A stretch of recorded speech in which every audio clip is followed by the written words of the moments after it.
Well, thank you, John, for the introduction, and thank you to the organizers of this session today. So I'd like to start off with an outline that I have prepared for this morning. I'd like to give you some background into what is nano and nanomaterials. We've touched on it this morning. Then I'll delve right into the applications, and then I'll give you an introduction to the exciting field of micro-nanotechnology and some of our recent works. And I'll be wrapping up with a summary and future research and some acknowledgements. So what is nano? Well, nanoscale is a 1/billionth of a meter. Well, to put that into more meaningful context, the diameter of human hair ranges between 17,000 to 181,000 nanometers. Regeneration of broken bones. This is nature's self-assembly happening at a nanoscale. Many of us are familiar with the staining of medieval cathedral glass. Well, depending on the size, gold nanoparticles are responsible for red, blue, and gold colors.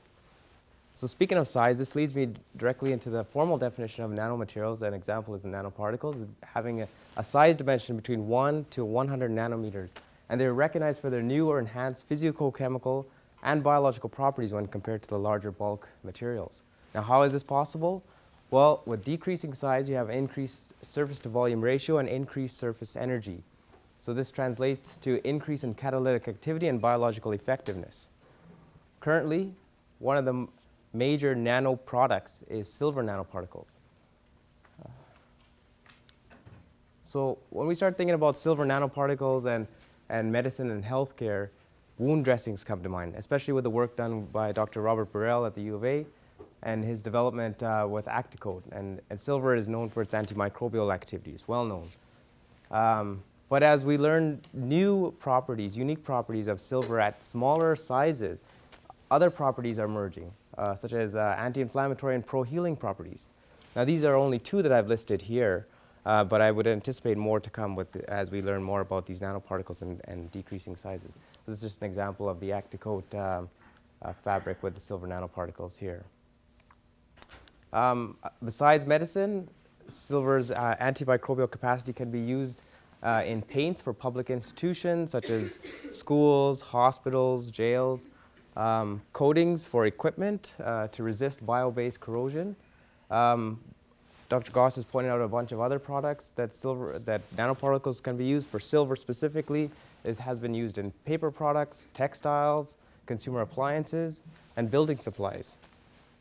Speaking of building materials, another interesting application is biocomposites in the area of advanced materials. Now, through my collaboration with Dr. John Wolodko and Thomas Perez, we have identified that materials that are reinforced with natural fibers can absorb moisture and then can be susceptible to microbial degradation. Now, if these fibers were embedded with silver nanoparticles, then the process would be either prevented or delayed. So this is an example of concrete that has been reinforced with natural fibers, and this is just an emphasized image to show you what the fibers would look like. And they're now susceptible to absorbing moisture and microbial degradation. Moving on, based on our market analysis, we found that the water treatment industry is the second largest user of nanoparticles. To our surprise, the electronics and communications industry is the predominant user of silver nanoparticles. And I say to our surprise because prior to our market analysis, we actually thought that medicine would be the predominant user. We found out that as of 2010, the growth rate of silver nanoparticles use was consistently between 7 to 7.5 per annum, with the electronics industry accounting for about 6% of this total growth. So how do we produce these materials? Well, chemical methods are most common. However, there's many disadvantages, such as many methods being energy intensive, employing toxic chemicals, they're costly, and more importantly, that affects the performance is many methods can produce non-uniform particle morphologies, and there's some stability issues that I've come across in the literature. Other methods, such as physical methods, have been used, such as sputter deposition. The disadvantages here, the narrow size distribution is difficult to achieve. This is time-consuming and still under development. The alternative is biological systems, and these I mean microorganisms and plants Now for this talk, I'll focus on microorganisms. At the break or something, we can talk about plants. The biggest disadvantage to plants is that a lot of these particles are produced intracellularly versus extracellularly. So I'll make that more apparent as we go on. So in general, microorganisms live under ambient conditions of temperature, pressure, and acidity. Fungi have several advantages over other biological systems in that they're found in a wide range of environments, resulting in high metabolic diversity. In terms of production and processing, they're less fastidious than other microorganisms, and they're easier for downstream processing in terms of separation of nanoparticles. So now that I have you all thinking about fungi and nanotechnology, or micro-nanotechnology, I'll walk you through some of our recent works in terms of evaluating fungi as potential nanofactories for metal nanoparticles, specifically silver. So what we did is we demonstrated the technical feasibility to produce silver nanoparticles using 3 different fungal species such as Aspergillus, Fusarium and communae, and Fusarium oxysporum. We found that these particles were produced or secreted extracellularly by all 3 species. Now this extracellular production is important in terms of separation of nanoparticles from the biological system. And they were generally uniform in morphology and reasonably monodispersed. So these 2 parameters affect performance. We also found that through isolate selection and changing culture conditions, we can control final product characteristics. And I give here an example of size. And this is important, as we noted earlier in the discussion here today, that size can be responsible for colors and new properties, as in the case with the Acticoat and finding the anti-inflammatory properties. So just to illustrate some of our results, this is a scanning electron micrograph of nanoparticles produced extracellularly on mycelia. So I've highlighted these 2 points here because these are 2 extracellular nanoparticles. We found that this particular size of nanoparticle was a bit unusual compared to the literature.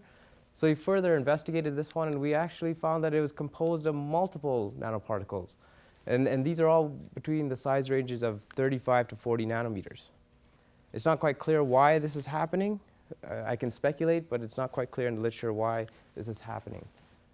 So now that we know that we are producing spherical nanoparticles, we want to ensure that they are silver, so we conducted some energy dispersive X-ray spectroscopy seen here, and we took these spectra to find out that we do see the elemental compositional lines corresponding to silver. And this is it's hard to see, but this is one of the peaks corresponding to silver. So now we're able to confirm that we have nanoparticles, they are spherical, and they are corresponding to lines of silver. Here's another scanning electron micrograph of mycelia with extracellular nanoparticles produced. I have highlighted these 2. I just want to note that this is different from the previous slide in the sense that these are not clusters of nanoparticles, these are individual nanoparticles. Lastly, one more slide showing the extracellular silver nanoparticles production for a different fungal species. What we noticed in some cases that we see this aggregation taking place of silver nanoparticles. Now, we don't know why this is, but what's attributing to this are these putative capping proteins. So fungi not only produce silver nanoparticles, they produce other metals as well, such as gold and bimetals, silver and gold here. They also produce sulfides and oxides in a variety of sizes. In some cases, very narrow size ranges. You can see here 2 to 2.5. There's a silver 2 to 5 nanometers. This can be done intracellularly versus extracellularly. Now, the advantage of the extracellular production, again, is for ease of separation. And this is all based on isolate selection and culture conditions. Here's another look at the table as a whole. So we have a variety of factors that we can play with here to get the particle size that is desired.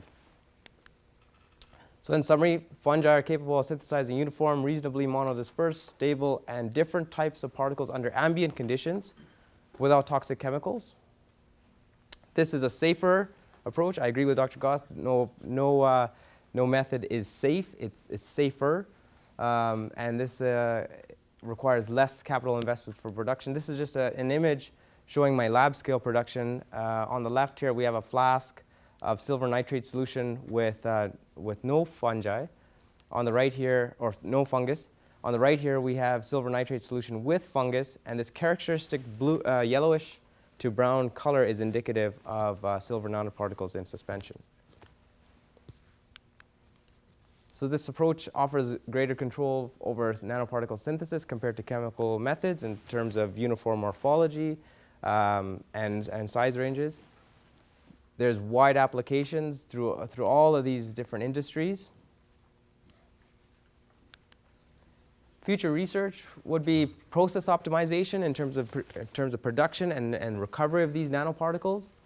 We'd also like to look at some of the particle characterization, looking at other types of particles. I've given you a list here, but there could be a number of other particles that haven't even been explored yet that we could look at. What's also very interesting to us are these capping proteins. So first of all, it's putatively suggested in the literature. It's not quite clear that these are indeed proteins. But we can use these we would like to know some of the mechanism in terms of its production. What is controlling this? And what is its function and role? And next steps would be to build collaborations for product development, looking at the electronics, adding value to existing biocomposites. I gave mention to John Lodko's group and the reinforced materials with natural fibers, and potentially creating new generation of biocomposites with NCC. So one of my discussions with Dr. Yaman Volek is perhaps silver nanoparticles can be combined with NCC for dental fillings as a possible application. I'd like to give acknowledgement to the great team that's given their input to this work. And if you have any other questions aside from what we have here, then you can contact me. Thank you for your time. Well done.